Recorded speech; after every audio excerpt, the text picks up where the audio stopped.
What is going on, everybody? Welcome back to the Ruben and Jessie podcast. And today we have a very special guest, the great and powerful Joseph Mata. What is going on, brother?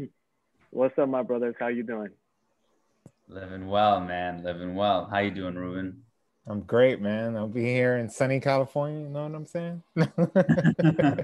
Nice. Enjoy that sun. Enjoy that sun. Oh, yeah.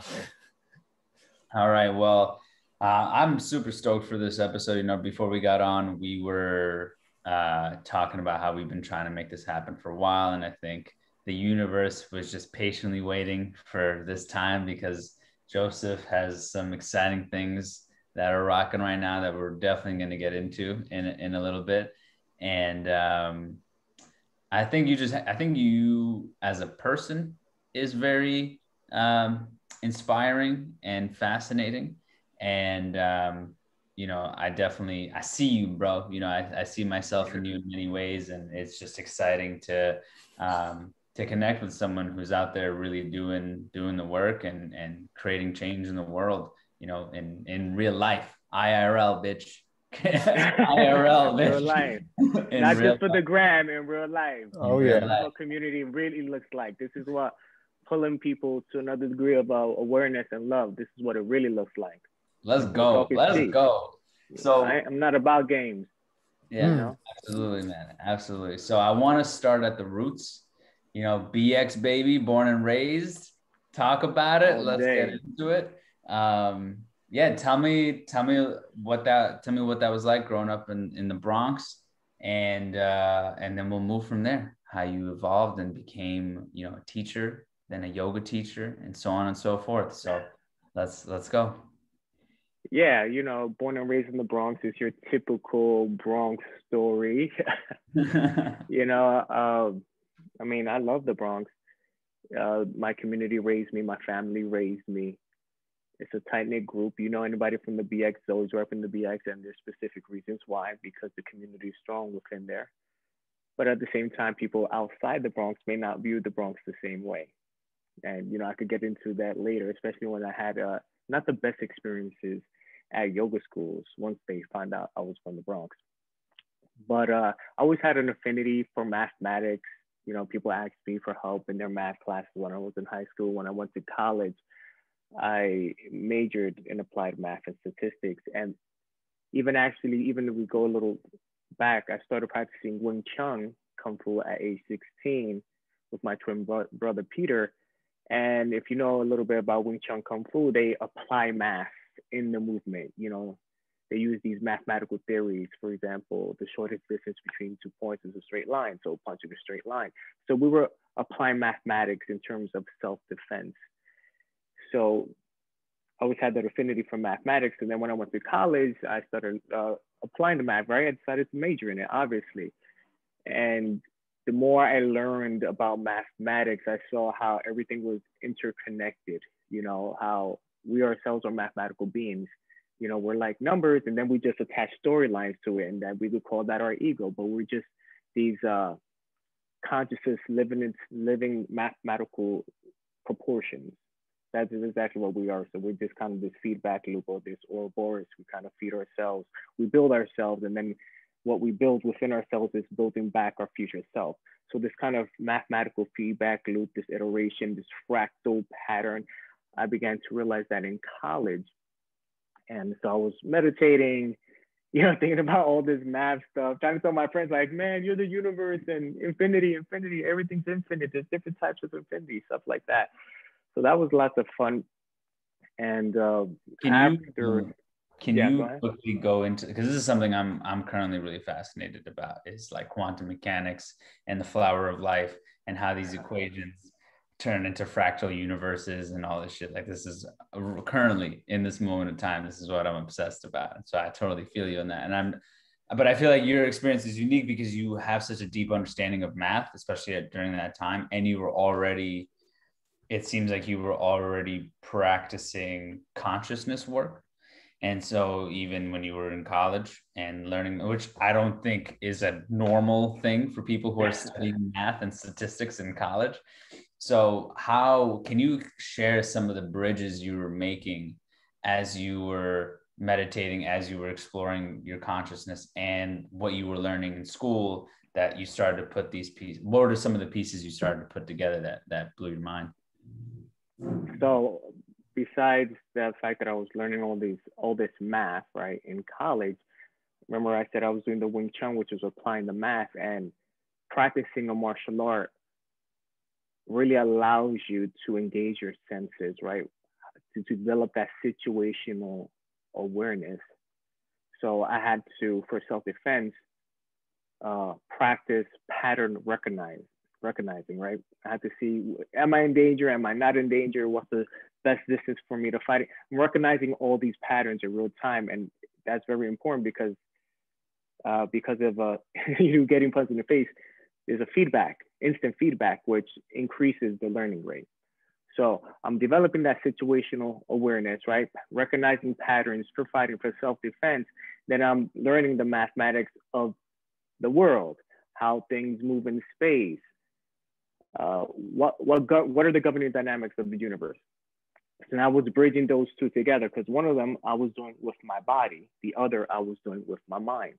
So how could I bridge that gap of living mathematics through sensation, through movement, or through stillness? So that was during my meditations, I was trying to piece it together, right? Like, all right, you're infinite, but how can you feel infinite? How can you, your sense of self is most of the time is restricted by the perimeter of your body. How can the sense of self expand to my environment, to everything? So I really do feel infinite, and I'm everywhere, anywhere at the same time, because we always talk this shit, but how can you really embody that? And I realized that embodiment was the key. Embodiment is a crucial key, right? So, in college, I was, doing all that stuff together, and, I was still practicing the Kung Fu. After college, I was having different jobs, making money, but I felt the need to give back to the community. When I was in college, I joined the fraternity, and we were doing a lot of community-based programs, which it felt great. My whole thing is that I want to do something that I feel fulfilled. I don't want to work 9 to 5 and then live my life 6 to 10 or till I go to sleep. I want to live my life the entire time. So the things that I get paid for, things I want to do, they should also be fulfilling. That was my personal thing. And the Bronx had the lowest test scores in math. So I decided I wanted to do something about it, I ended up getting my master's for free from the New York Teaching Fellows, New York City Teaching Fellows. So that was a plus, I wasn't going to pay for my master's. I was like, all right, I'm in here. I got in. After the second try, I applied for 1 year, didn't get in. Then I applied for the next year. So I really wanted to get in to my community. A lot of times in these type of communities, you're taught to leave, and that's success. You're not taught to leave and come back and share your knowledge. It's like, oh, you out the BX? Yo, you made it, bro. Yo, you in Cali? Oh, you the man, bro. So even today, people are telling me like, yo, you still in the Bronx, Joe? You should move out of there. It's something that we've kind of been conditioned to, people don't know what lessons they're imparting sometimes because it's within our part of us that we're just not consciously aware. Anyway, so I started the teaching and, dropping wisdom here and there in between the math, in between what's for the regions, it was fun, so I would make what age group were you teaching? I was teaching high school. I taught high school most of the time. I did also some college, but most of my time was, and I also did taught night school, which is 18 to 21 years old. People who couldn't go to school during the daytime, maybe they had a baby, maybe they were working full time to help their families. So. And what kind of math were you teaching? Algebra, geometry mostly. Yeah. Sometimes I taught an entrepreneurship class. I had a philosophy club. And of course, I ended up teaching yoga at those schools as well. I'm curious to understand how you were bringing in the nuggets, because as I've started learning about sacred geometry, I would think back to the third attempt of geometry class that I took because I could not do anything in math. And the reason was I remember when I was in geometry class, I would be like, I don't understand the fucking point of any of this. What is the angle of an obtuse triangle going to help me pay my bills or XYZ or all this shit? And my teacher was dope. Like Miss Sapphire, shout out to you. She was the best. She was the best.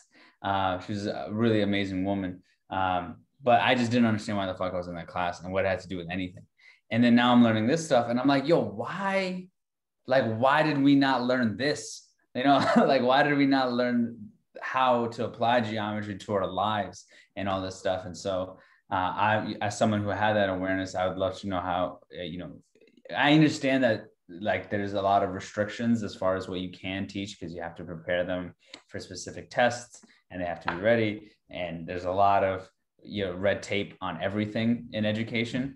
But I'm curious to know how you still, did your thing and got the information out there.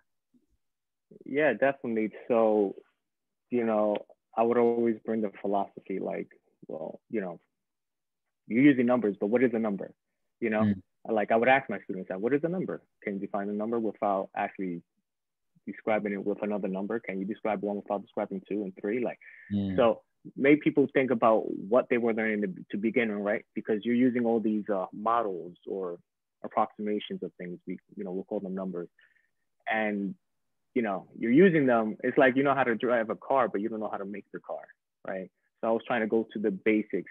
And that's what sacred geometry is. It's sacred because we could find it in our body. So the whole time I was teaching the math, I was also trying to allow space for my students to embody the mathematics, AKA maybe through fractions or breathing ratios that are fractions. Inhale for 3, exhale for 7. How does that make you feel? How does that affect your nervous system? So I was always like connecting the sensation to number and how it can be mapped out through our nervous system. So I was trying to put all those together while making sure they know what they know for the test, right? And for a lot of people saw that as fun, right? Because now you're feeling 4, you're feeling 7, you're feeling parallel, you're feeling 90 degrees, right? You're not just drawing it on the board.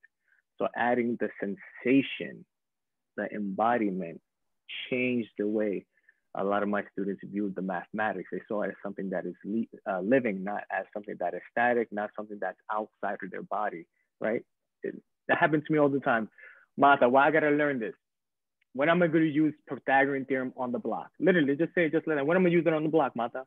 I could count money, okay, but that's it. What else I need to do it? My parents can't even help me out with my math homework. I heard it all the time. So why do I need to learn this when the adults in my life don't even know how to use this and they're successful, right? So I was always battling that question, and I was just telling them, math class is one of the first places, or the first place when you really start thinking abstractly, right? You start talking about things that you can't hold in your hand, right? You may go to a religious school where they're talking about God, but in a public school, everything's concrete, unless you have some type of philosophy class, and then they get to introduce into abstract thoughts, things that are immeasurable. So I would always try to bring the immeasurable to us. And what I started doing was these Mathematics Fridays. It ended up being called Mathematics Fridays, where I would just have a quote on the board, like a philosophical quote. The first quote I ever had was, limitation is merely amnesia. What does it mean to you? How does it relate to math? So I was always trying to bridge those two things, because in ancient times, the mathematicians were the philosophers. There was no difference. People forget that, right? They were feeling the math. They created theorems before they started to prove these theorems, right? It wasn't the other way around, and a lot of people forget that. So I was trying to show that to my students, right? So, giving them headaches, but, applying mathematical language outside of the math class, like limitations, right? We know what limitations are, but we know it in mathematical terms. We know when it comes to our bodies, when it comes to our emotions. So I was just trying to bridge the gap between their mind and the body, the sensations of what mathematics is. So that's how I was introducing this stuff. And then I started doing the breathing techniques. And what I also realized is that there was a lot of my students have trauma. There was something that was stopping them from being their best self, right? Math anxiety is a real thing. Students would have panic attacks. What's the normal thing? Send them to the counselor. Let the counselor deal with it. I'm like, no, I got to help deal with this the best way I can. So I started before tests, before the class started. At the end of the class, we'll do these meditations or different breathing ratios that would create this space or demand to go to, let's say, the sympathetic nervous system or parasympathetic, whatever was the need, right? If I needed to calm them down, I would give them a specific breathing ratio, just a mind-body technique before we engage in certain activities. Because,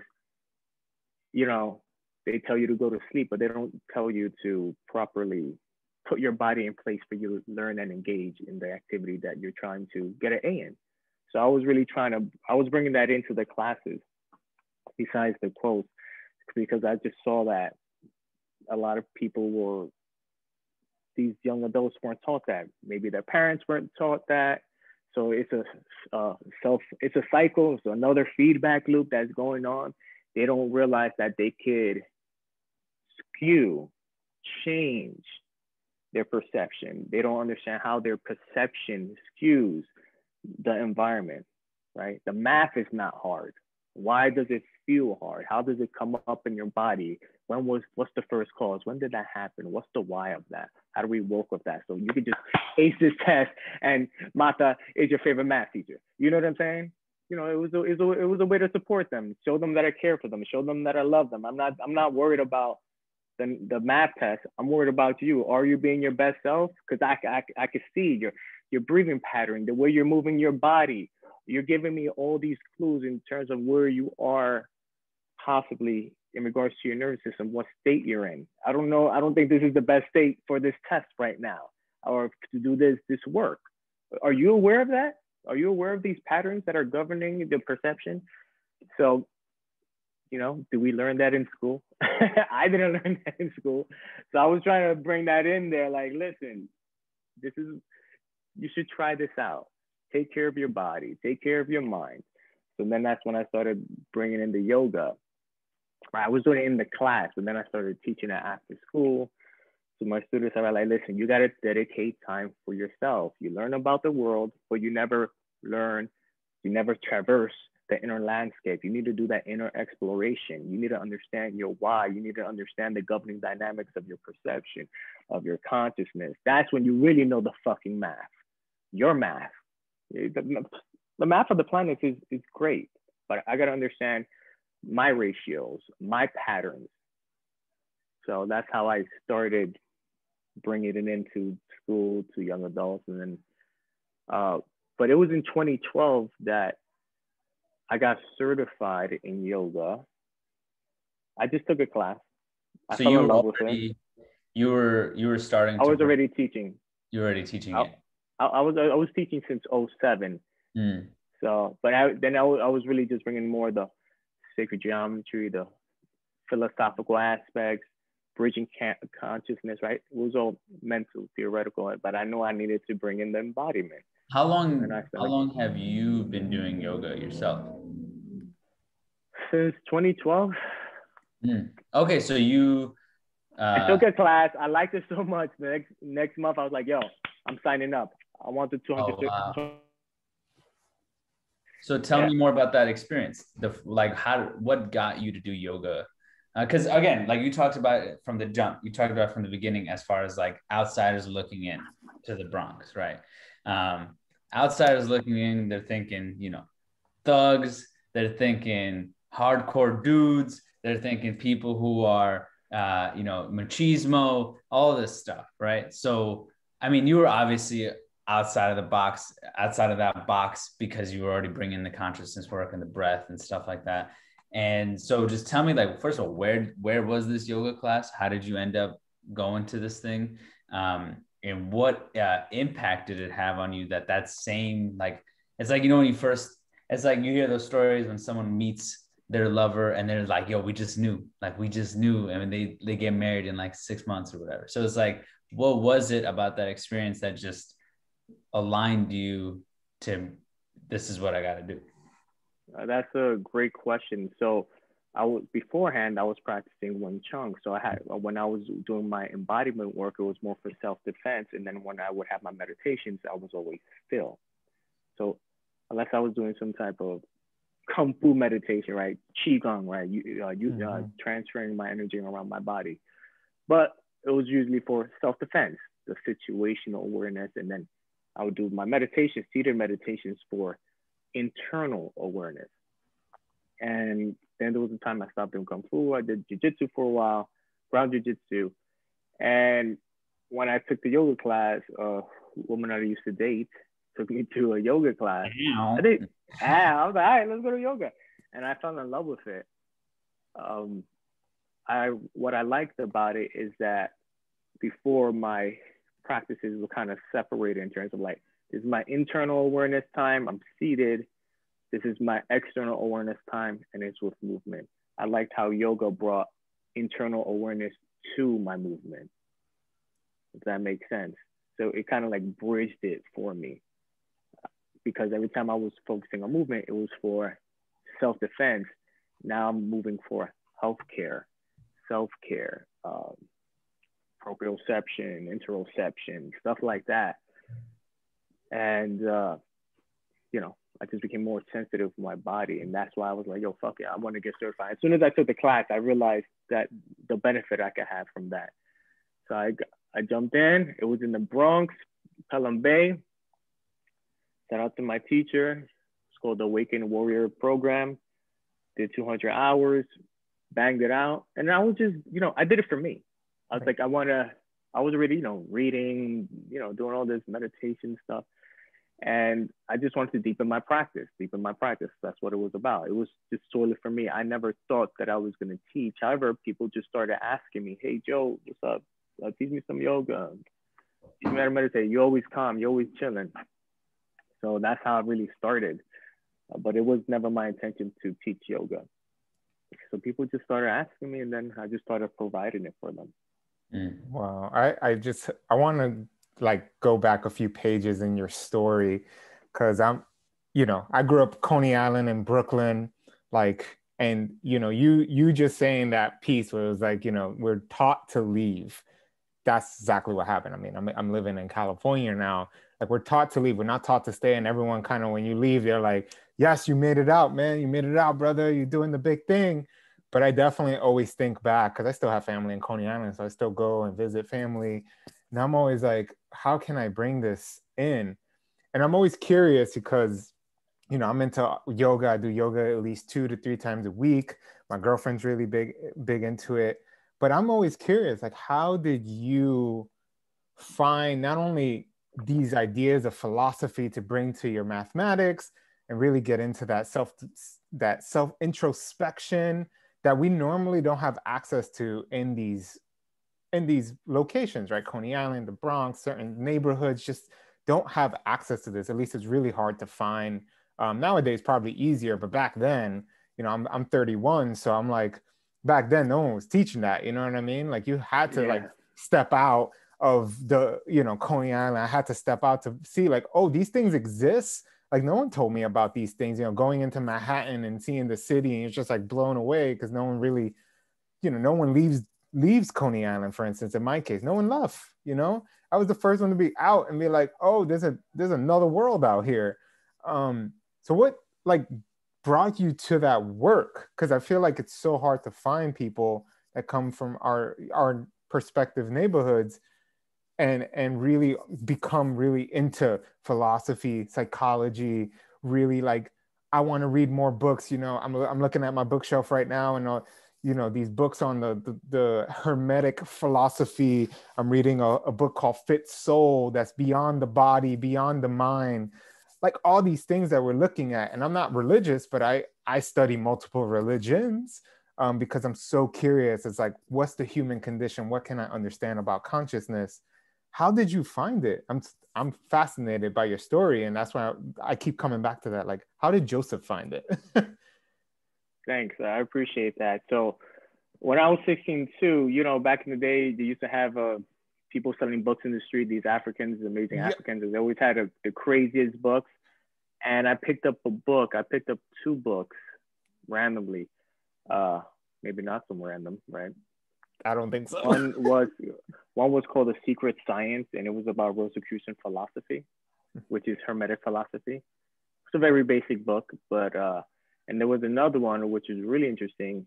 I forget the person's name, but it was a book on Kabbalah, from an Egyptian way of understanding it. And I read through it. I mean, it was really dense, but it was talking about different states of consciousness and how it was relating it to numbers, right? 0 through 9, and different pathways. So that was the first time that I saw a geometry related to consciousness, right?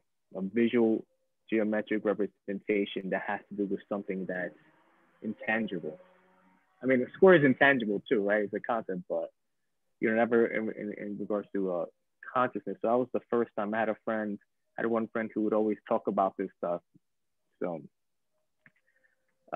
you know, but I can't remember why I picked up that book up, to be honest. So I had those books, and I remember a specific time in college too. I was taking, I can't remember the class, but it was talking about the Nash equilibrium. Have you seen the movie A Beautiful Mind? Haven't. Oh man, you gotta watch that movie. He created the theorem, and he basically created a formula in regards to decision making, and how could we all win, and you know, all these different situations. And that really blew my mind, like how he's applying the math to actual life, through the way we decide. So that made me realize it was like, oh, is this fate or destiny? You know, are we just living mathematical patterns that we're not aware of? Whether it's mathematical patterns from this universe that has no personality, or it's because it's a mathematical pattern that's been passed down through our DNA, through our ancestors, and is stored within our body. Which one? What is the karma coming from? Where is it coming from? Which, you know, what's the pattern? Or was it because I'm living in the Bronx right now and I somehow was conditioned because of my environment? Or, you know, what's the interplay between all these different parts of, I don't know, you know, the Akashic records or whatever you want to call it. So that those experiences really had me thinking, like, who am I? Why am I? How could I represent this in different ways? How can I represent Joe as an equation, as a graph, right? Like when you think of a line, you know, y equals mx plus b, that's the formula, but you can see if, as a graph, how does a line look like in real life? So it's different representations for you to understand that concept holistically. So I was trying to do the same approach for myself. You know, for different people, we wear different hats. Someone else, you're a father. To someone else, you're a son. To someone else, you're a stranger. I've started realizing that these words weren't really encapsulating my whole nature. So how can I like break this down? So, you know, these were like the things I was like thinking about and meditating about, like, what is this? Like, so I started paying attention to my words, being very careful, knowing what I'm saying, right? Observing people, just really trying to be an active listener, seeing for patterns. How am I responding? Creating the space between what I feel and the way I'm able to perceive things as they are, not from necessarily a first person perspective. Like, all right, this is what my body's telling me. What I'm feeling is true, but the storyline I'm attaching it may not be true. I got to make sure I put myself in a place that I can see and diagnose, like, not, is this a true story, or is this coming from trauma from the past, or this is what it really is right now? So me really trying to create that space within myself. Those were things that I was thinking about through my meditations, and then applying it to movements.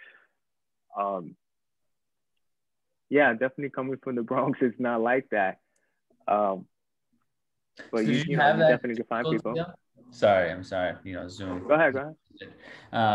Did you have that difficulty? Because I know, I started similar age when I started digging into, I would say similarly, it was perspective work. Like for me, I picked up a book when I was 15 called Don't Sweat the Small Stuff for Teens.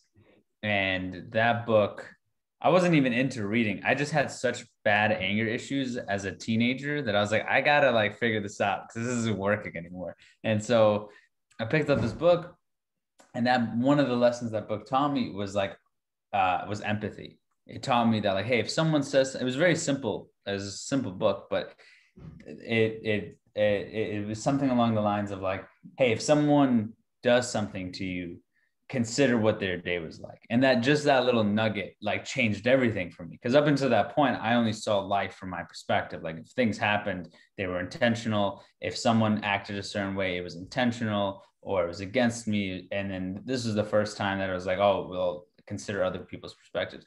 And then from there, I think I read a book on chakras, and then the rest is history. And so, and I remember being, that age, and just like no one around me everyone around me thought I was fucking nuts, or they thought they didn't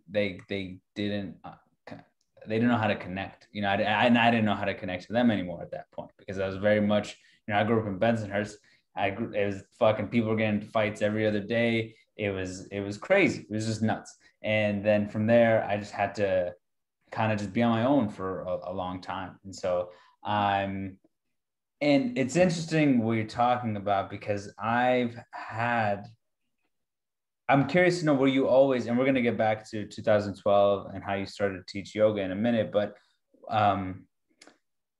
for a long time, and even now to a certain extent, if I was honest with myself, because of where I was at during that time in my life, when I wanted to get the fuck out of Bensonhurst, because I was just like, yeah, there's no one here I can relate to. There's nothing going on. Everything I want to do is in the city or in downtown Brooklyn.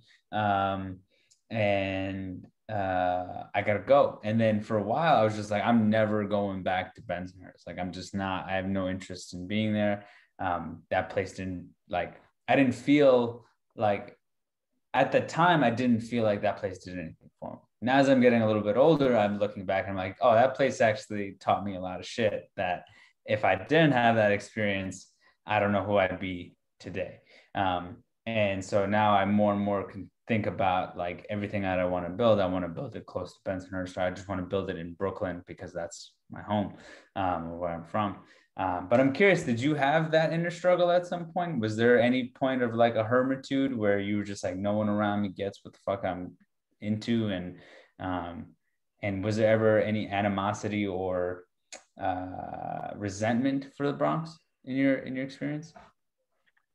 I always had some friends that, were willing to listen to me. Other people were like, I don't know what the fuck you're talking about. But they didn't hate on me. I mean, I remember in college, oh my God, I used to hate. That's kind of when I went to college in 2000.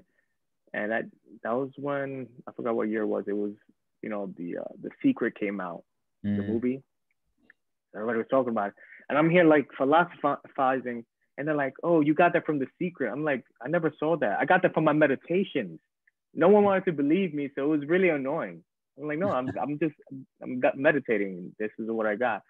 So I saw a lot of that. People just saw that it wasn't important. Like, I don't care. Let's just get high. let's just chill. They weren't taught this. They don't see it as beneficial. Mm-hmm. So that was an issue. Definitely in the Bronx, there is a lack of body-centered approaches to healing. And, that's what I'm doing now. Or, just in diverse communities, diverse neighborhoods, most of the time, there are no body-centered approaches to healing. So you may be the first one talking about it. And they're like, what? Like, it goes much more than what you think yoga is. But that was probably the most animosity. There was, you know, when I was younger, I was, you know, a regular guy from the Bronx. You know what I'm saying? I was like, you know, I was out there, I'm partying, I'm chilling, I'm doing my thing. And then at the same time, I'm like, oh yeah, by the way, these fractals are universe. Like, what the fuck? You know what I'm saying? Like, yo, chill, bro. So there was definitely people that kind of just dismissed it, and it was okay. I didn't necessarily take it personal. They just didn't know. They just didn't understand. Like, oh, that's Joe. He likes math. You know, that's Joe. He likes math. That was the usual reaction. That's Joe. He likes math. Yeah, that's cool. All right. Well, all right. So let's go back to 2012. You end up taking this class. You love it. You get certified. And what begins to happen? I know you mentioned earlier that you had some weird experiences in certifications. Oh. Did that come up then, or is that later on? Well, what I was mentioning earlier is that, right, doing yoga, got certified. People are asking me to teach. I'm teaching my crib. I'm having like these yoga parties. We getting lit in the crib, right? Lots of fun. And lots of fun. And what happened was, you know, I want to look for other teachers, right? I don't care what nationality you are. Just if you're good at what you do, I'm gonna come check you out. And I would go to these yoga studios that were in affluent neighborhoods. And, you know, obviously I'm a light-skinned person of color, but I did definitely feel like minority. And it was just like this. This happened multiple times, right? You know, I have a pretty decent yoga practice, right? When you see me practice, you could tell that I practice yoga regularly, right? I got the long hair, you know, I'm about this life. But so a lot of times people will come after the class like, hey, I like the way you move. Where do you practice? You know, things like that. And people just always come to me and have conversations. And then this was the one question. Oh, so where do you live? Oh, I live in the Bronx. The reaction that I would see from these people, the conversation would end. They would start to slowly walk away just because everything was good before. But as soon as I said I'm from the Bronx, they were already judging me on how much I make. They're never going to visit me. They're not going to practice over there.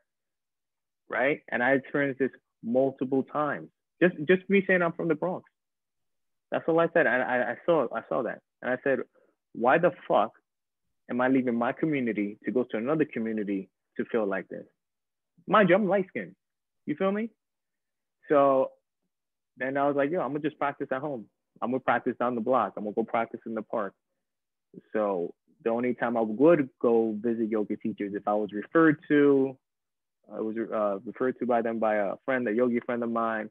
I was supporting someone that I actually personally knew, but that shied me away from going to yoga schools because I didn't want to feel that.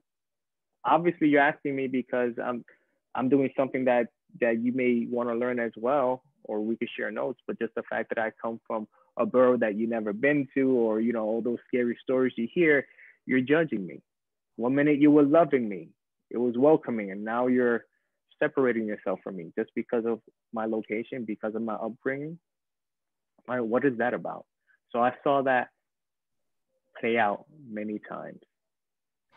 And you know, that got me thinking, like, I'm sure I'm not the only person that feels like this, right? Why do people in urban neighborhoods have to leave their community to experience medicinal practices? At the same time, from the yoga teacher perspective,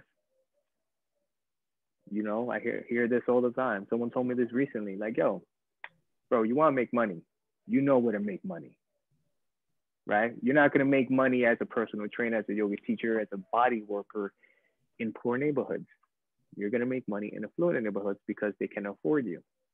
So, AKA, if you want to teach people with your background, expect that pay cut.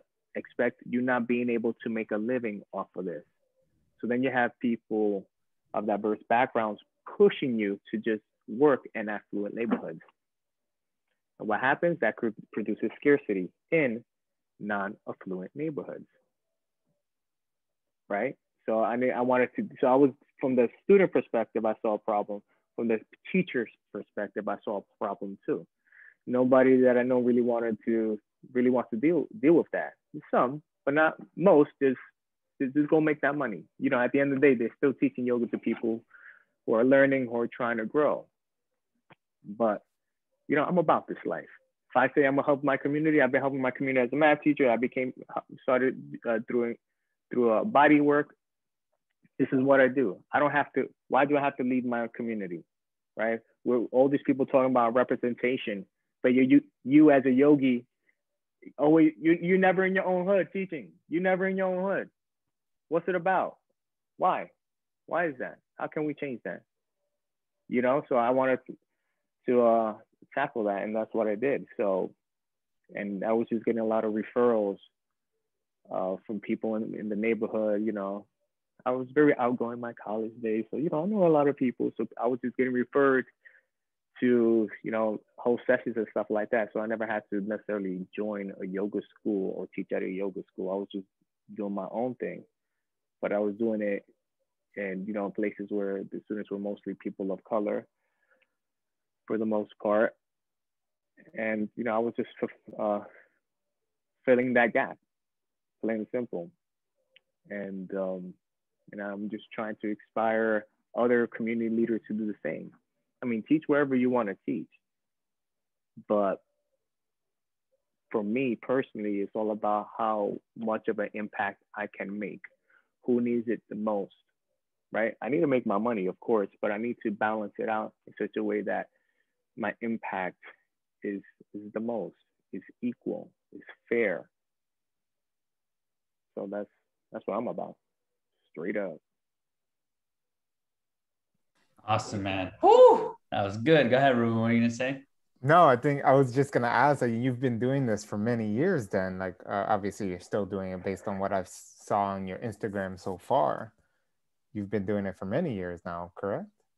Yeah, definitely. I left teaching. There was times that I left teaching, came back, but I left. The last time I left teaching was in 2019, and then since there, I've just been doing, you know, yoga, private sessions, maybe manual assisted stretching, things like that. Everything holistic.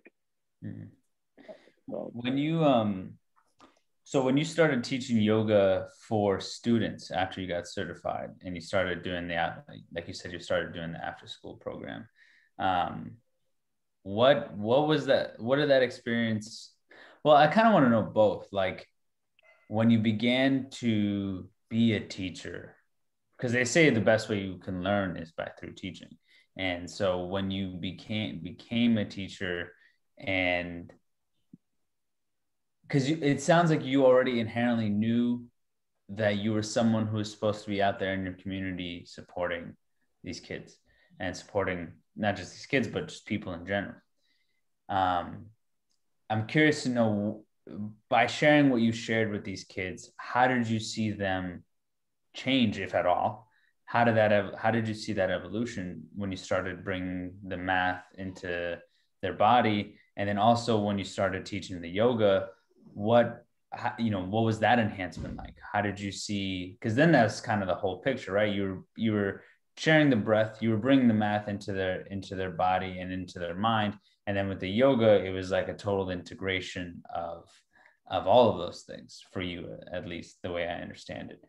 So when I'm curious to know, how did sharing this with young people begin to change you, if it changed you at all? And then what about your mission changed or shifted or evolved as you began to see the results flourish in your students?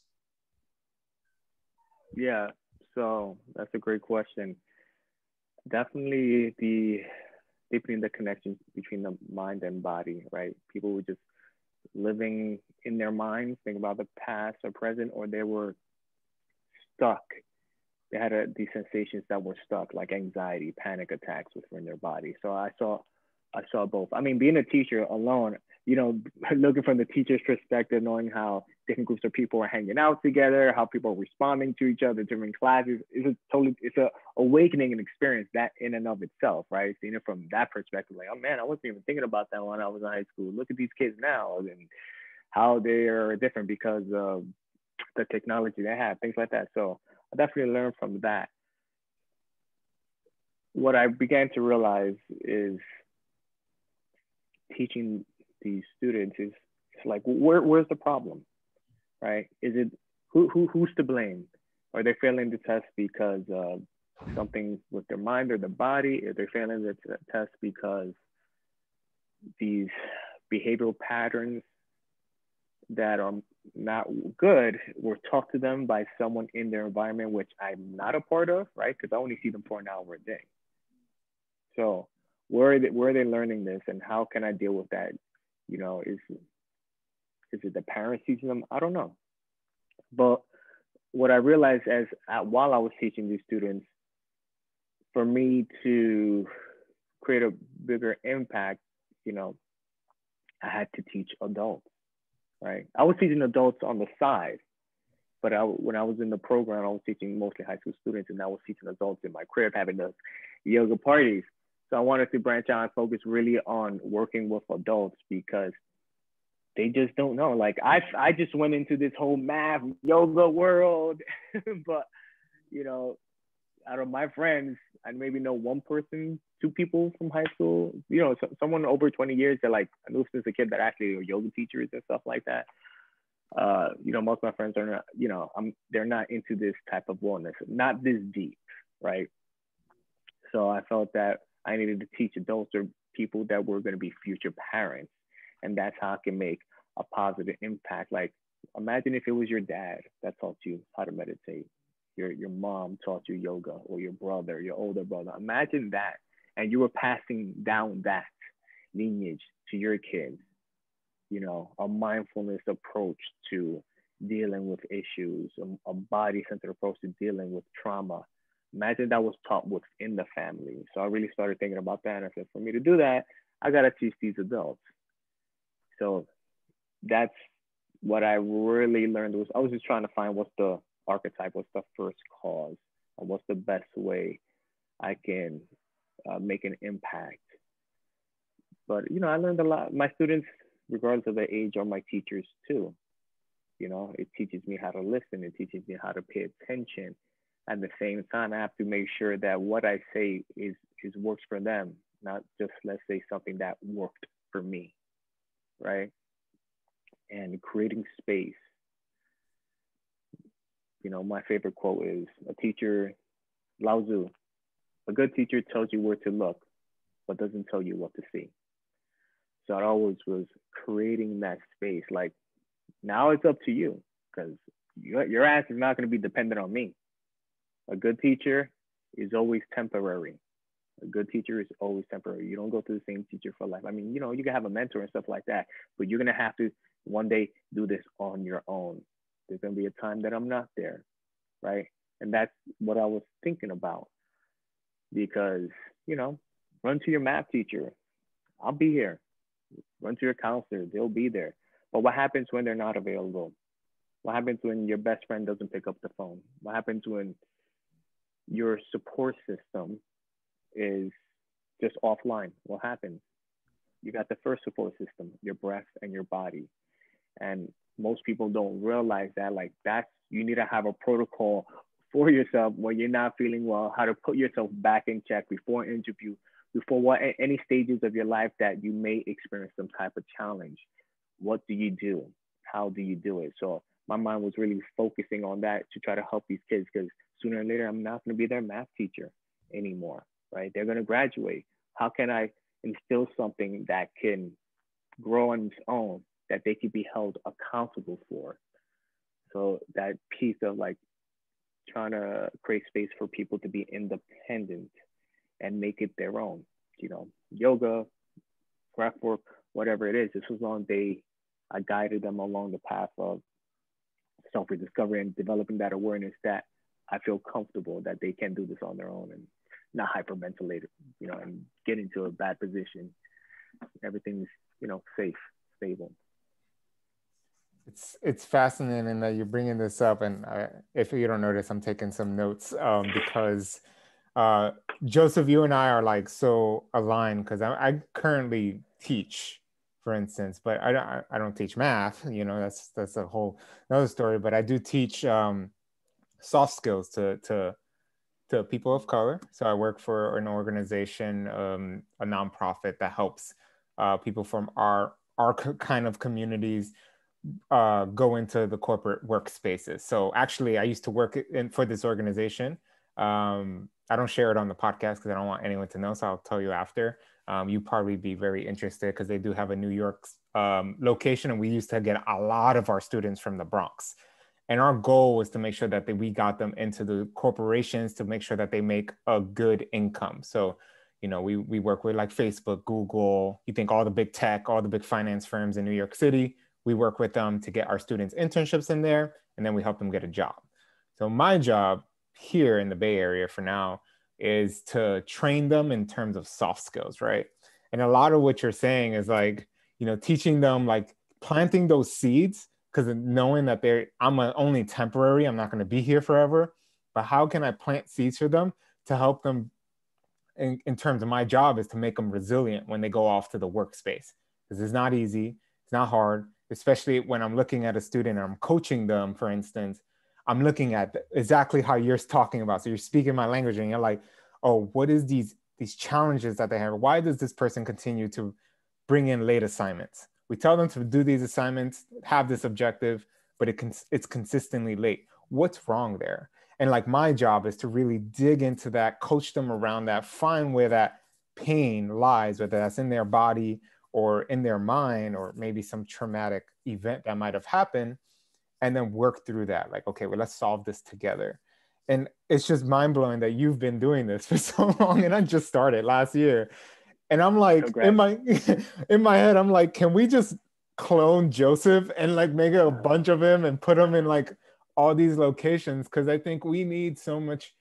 When I think of like, you know, growing up in Coney Island, and, you know, you watch movies like The Warriors, or you watch movies like He Got Game, and they show this part of Coney Island, and you're like, now people are going to think of this, you know, as you mentioned with the Bronx. It's like people say, you know, I'm from the Bronx, they kind of take a step back. Same thing with Coney Island. Oh, you're from Coney Island, you're a hood dude. And it's just like, no, I'm not. Like, you know, like I'm beyond that. I'm a human. I'm just a person who was born and raised in a really bad neighborhood that New York City didn't really give a fuck about for quite a while. Now they only care about it because it's a tourist trap for Coney Island rides, right? Like, and we have a beach.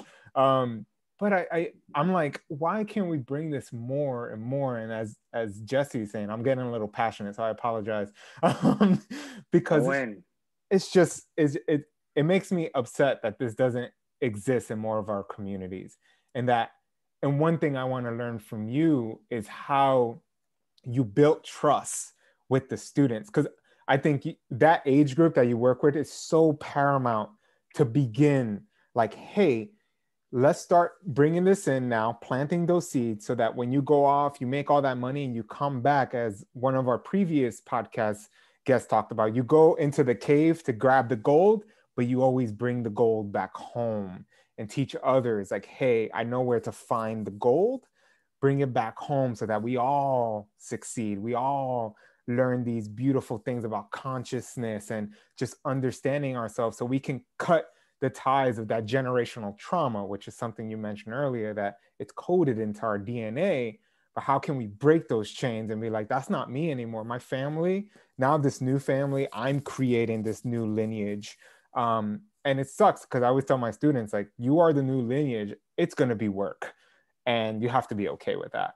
But I'm so curious on how you build that trust, because I think there's so much more people that can learn that, come back to their communities and bring the gold, but like they have to create that trust first. We can't just go in and be like, you need to read about Hermetic philosophy and understand. You know, we can't do that, unfortunately. I wish we could, but there has to be a simpler way. And I'm so curious as to how you did it to build that trust and allow your students to go off onto their own. And hopefully, and I know it's a long-term game, so you probably won't see the fruit of your labor maybe for another 10 or 20 years, but that fruit is currently in the process, right?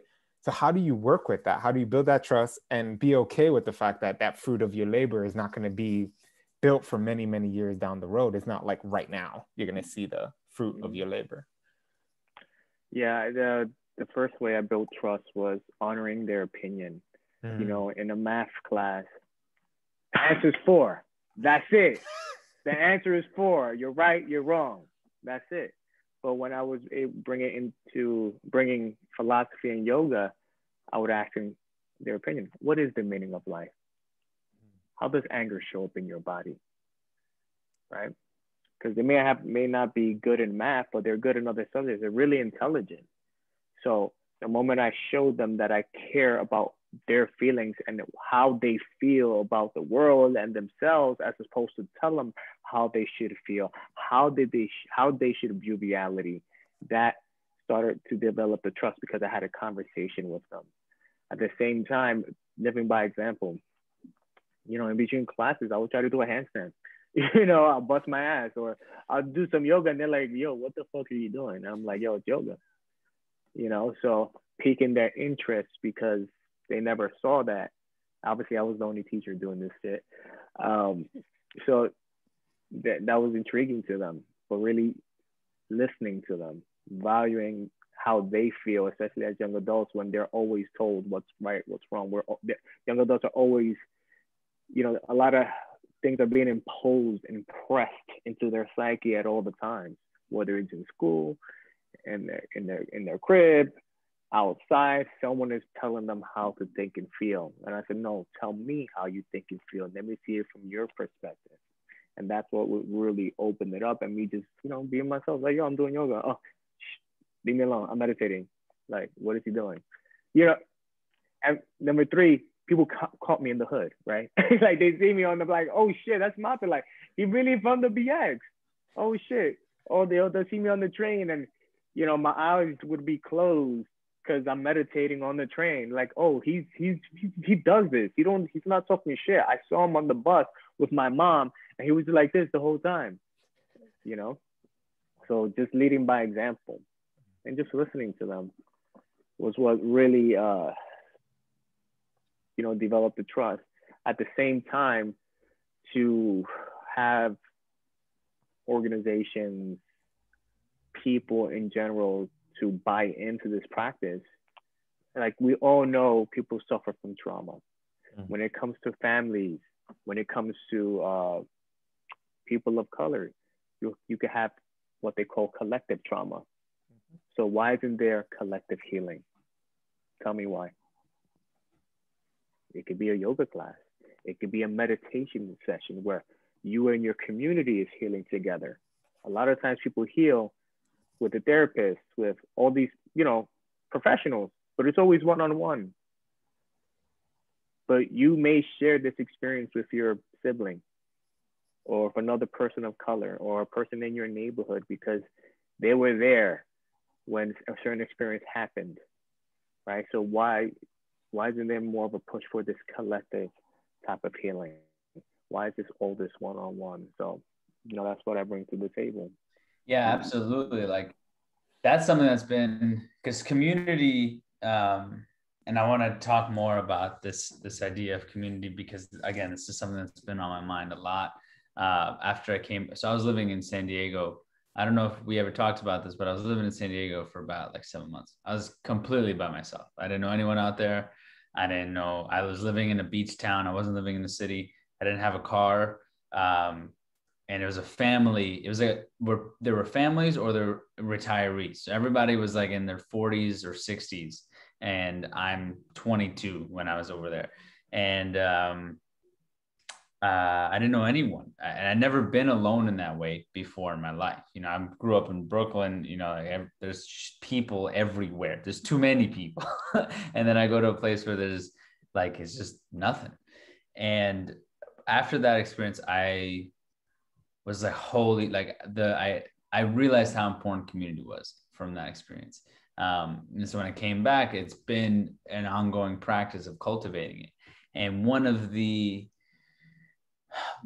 things that I recognized was that I was not taught how to construct community. You know, like the only idea of community that I had was like you and your boys, and or like y'all are just out, y'all fucking around, or you go to this party, you meet some women. Now there's women. Like that was the only idea I had. Like I didn't, and no one said, "Oh, you're in a community, and these are the values you chose to have in this community." It's just like I'm hanging with the boys, or I'm hanging with the girls, I'm doing whatever. And to be conscious about like this is my community, this is the impact I have on them, this is the impact they have on me, and this is what we're choosing to do when we are together, because it's supporting each other, and it's for the betterment of ourselves and for everyone in our space. And something that I started doing a lot more frequently is when I'm with people, to sit in meditation with them. And I used to never do this. Like I used to be so afraid to talk about it or to do breath work with people, or with my friends. I would kind of just be like, yeah, let's go fucking hang out, let's have a good time, and then I'd come home and do it in my room by myself. But lately I've it's especially if I'm meeting up with a friend and they're not in a good headspace, I'm like, yo, let's just go sit down and let's just like breathe together. And that changes everything. Like it opens us up, it makes us more comfortable with each other. We let our guard down, and we don't have to talk, we don't have to say anything. We could just do that, and then it moves on from there. And to put it into perspective, like I've been meditating since I was 17. I only started doing it with other people at 23. So it just shows like, yeah, there was a lot of restriction behind that. And as you're talking about it, it's so true. Like so many of us who choose to go on a path of healing, it's so individualized. Like it's so just like you and the therapist, or you and a book, or you and an audio program, and can you just talk, go deeper? And I'm assuming a lot of this was informed by the fact that you were teaching in a classroom, or after school programs, you were teaching in group sessions. Can you talk more about this impact that community healing has, and how people can start weaving that into their own communities, into their own lives, especially if there's someone like myself who has maybe apprehensions or fears or judgments around healing and practices and what it means to heal. Please. Yeah, so basically, Ruben mentioned it earlier about once you find the gold, you bring it back, right? You go to the cave to train, but the work lies where the community is. Yeah, you could be you could be connected and still dwell in the infinity of stillness within a cave, because it's a sensory deprivation and things like that. But can you do the same thing in a society, on the train, with moving parts, with an environment that's more complex, where there's more stimuli in the environment, right? How do you deal with that? So from the teacher side, that's where you discover what are your weaknesses, right? You get to kind of feel the edges of your practice. So you notice how how the community benefits me as a teacher from that part. But in regards to longevity and future generations, for you to create a feedback loop that's outside of you, it has to be integrated within the community. People in their community have to see people in the park down the block doing yoga, doing Tai Chi, meditating, right? If you're only seeing someone meditating when you take a 45-minute train ride or drive 45 minutes later, that's an issue, right? Because we learn mostly through visuals and from mouth to ear. Notice like when I did go to different yoga schools, it was through referral, through mouth to ear. So those are the two components, how you can inculcate the community, right? Them visually seeing you do your thing. Notice I never sell yoga classes. I don't sell myself. I just be myself. You'll catch me outside doing yoga. You'll catch me in a place that you won't necessarily see someone doing some type of meditative practice, but I'm there. And I do that because I want to be outside, but at the same time, I know that that can leave an impression on someone, a positive impression. I'm just sharing my practice. You don't gotta talk to me, but maybe that's a thought in your head, like, yo, you know what? I should come here and meditate too. I'm not alone. I've always wanted to, but I actually see someone who's doing it too. So you get that communal sensation, right? You get inspired by someone that looks like you, that lives in your area doing something. So that's an easy buy-in. But again, the goal is the community. Everything is an extension of you, and just like bring it into math, like you know, when we measure something 7 units, 10 units. The word units means one. You and I, univision, it means one. It's the same thing with community. When you become a part of community, it's a complex system, but that system integrates into a higher sense of self. Like 2 people become a group. 2 people have a kid, they become a family. So you have this oneness that keeps coming back to over and over. So you understanding that and trying to impart that to people, that this is a symbiotic relationship between self and other, between self and environment. But what I can't control is this body and this breath, and at least partially how it's perceived with others. So taking responsibility of that. And that's how you end up, you know, slowly helping the community. But you have to be the example. You have to be the example. Well, on that, I think this is perfect time to get into what's going on now with the competition, with what that entails, what that allows, and what your mission and vision is with the result of winning this competition, and everything, you know, moving forward in your life and in your experience, man. Let's, you know, lay it down for the people. Yeah, so I'm in this competition to win the title of Yoga Warrior. If I win, I'll get 10K, and I'll have a 2-page feature in Yoga Journal, which is the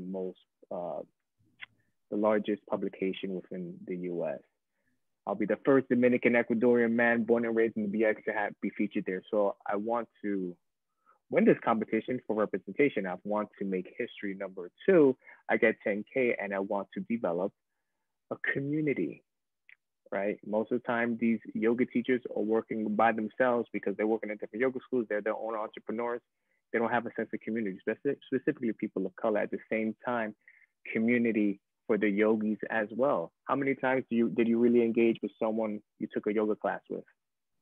You know, whatever times, you know, a lot of times it was just going to yoga class, maybe do a little smile and I'm out. No, I want to create a space where people are actually conversing with one another, like minds, practices that are similar, that live within their community. They're like, oh shit, you do yoga too and you live down the block? Oh, maybe we could do yoga together. Or you meditate too and you're 10 blocks away? Maybe we could meditate together. So use that 10K to build a yoga club where people will have a support system. That's probably the biggest thing that I learned from teaching yoga adults, is that I was privileged in the sense that I always had a support system. My family had my back. My peoples had my back. You know what I'm saying? I always had someone I could talk to, regardless if they cared about math or philosophy. I had someone to actually listen to me and give me that space. A lot of people don't have a support system. They don't have someone they could talk to. They don't have someone asking them, what's the meaning of life? How do you feel? How does your heart feel? How does your mind feel, right? How do you level up internally? They don't have that support system. So with this 10K, the yoga club is a support system for people who lack that when it comes to holistic practices. So you could vote daily for me. You know, you got to vote daily for me. You could pay for votes if you want. But in essence, I'm here just trying to make history, be the first person from the Bronx to have the feature. So lead by example. I want to inspire other people, other community leaders, birth other community leaders to do the same thing in their own neighborhoods. Why does a yogi practitioner have to lead their community to experience medicinal practice? Why does a yoga teacher have to lead their community to make money? Why we got to keep leaving the places that created who we are, right? That helped us create who we are, right?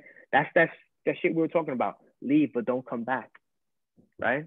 Leave the Bronx, but don't come back. Or you want to get better? Leave the Bronx and go to an affluent neighborhood so you could get better. Now I could get better right here, right now, in my fucking building, in my body, with my breath. So that's what I'm trying to do with that 10K. So you feel moved by that, then please vote daily. It ends April 29th. It's a long process. However, it doesn't cost you anything. But if you want to help make history with me, then let's do this. Because the only way people need a support system. And we have to hold ourselves accountable. Like I said, you could do the work in the cave. You could do the training in the cave. But the real work is in the darkness. It's where the communities lie. It's where people are maybe not as awake as you, or people that have different struggles. How do you adapt to that? How can you impart something? Because if you can't give it away, it's not yours to begin with. So the only place to give something away is in your community. And I'm just trying to give a light. I'm just trying to create that space. I'm not the man. I'm a man for now. I'm just creating space so you could have these self-realizations, have your body do the self-regulate, self-sustain, do that. I'm just creating a space so we could be side by side. And that's all. Amen. And have fun at the same time. Amen, brother. Amen. Seriously. You got me fired up, bro. I'm looking for apartments. Vote right now. Right now, bro. Yeah, hell yeah. So how do they vote? What do they need to do to go vote for you? There's a link in my profile, in my IG profile. If you follow me on Facebook, it's in my post. But if you go to my profile, there's a link. You tap the link, it says one free vote, or unless you want to buy votes, which means you could have more than one vote. You can have one vote daily. You click it. That's it. And you do it the next day and the next day until we win, until we change this paradigm, until we're able to shift so we can have more representation, right? And how are you performing? Do you get updates on how you're? I know last time we talked, you were in the lead, brother. Number one, baby. Number one. Let's go. Let's keep it moving. Let's keep it moving. Number one since day one. That's it. I'm happy that I've been getting so much support. Like I've been getting that post that I shared that I'm talking about this whole challenge. It's gotten shared hundreds and hundreds of times. I was not expecting that. I was like, yo, I'm gonna just go in. I'm gonna keep it real. What's good? Y'all know what it is. Whoever lived similar experiences understand it completely. And I also presented it in a way that if you don't have a similar experience, you can feel my motherfucking energy, because I'm about this life. I've been in the game for a long ass time. I'm not some person that wants to do woo-woo shit and just started popping off with candles and shit a year ago. No, I live this life. I've been helping the community for since like over a decade. You know what I mean? Like, just because, it feels good. Why not? We gotta have a life that's fulfilling. And that's how I fulfill my life. Amazing, man. Amazing. Whew. Well, I look forward, like you heard the man. We're gonna have everything in the show notes as well for people to go and vote and support you, Joe. What you're doing is incredible, man. And before we close out, I had one and Ruben, if you have anything else you want to get out there, please. The one thing I was curious about as you were talking is, what impression do you feel you had on the young men in your schools? Because I'm sure you were impactful to the women as to the young ladies as well. You handsome devil, you. But but I'm particularly curious, what impact did you have on the young men in your life? Because I can only imagine. Most of my teachers were all women. Yep. Almost all my teachers were women. And those who weren't were my gym teachers. So duh, but to have somebody like you sharing the type of information, showing up the way you do, being a Bronx boy at heart, but also, taking in all these yogic philosophies and bringing that into it.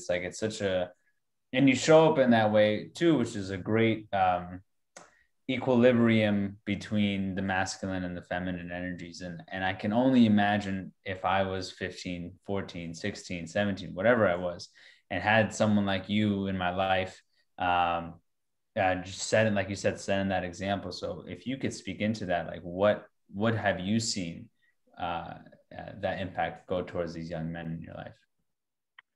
I mean, I'm happy that most of the students that I've ever had are still in contact with me, male or female, and they still hit me up. We talk, share notes about life.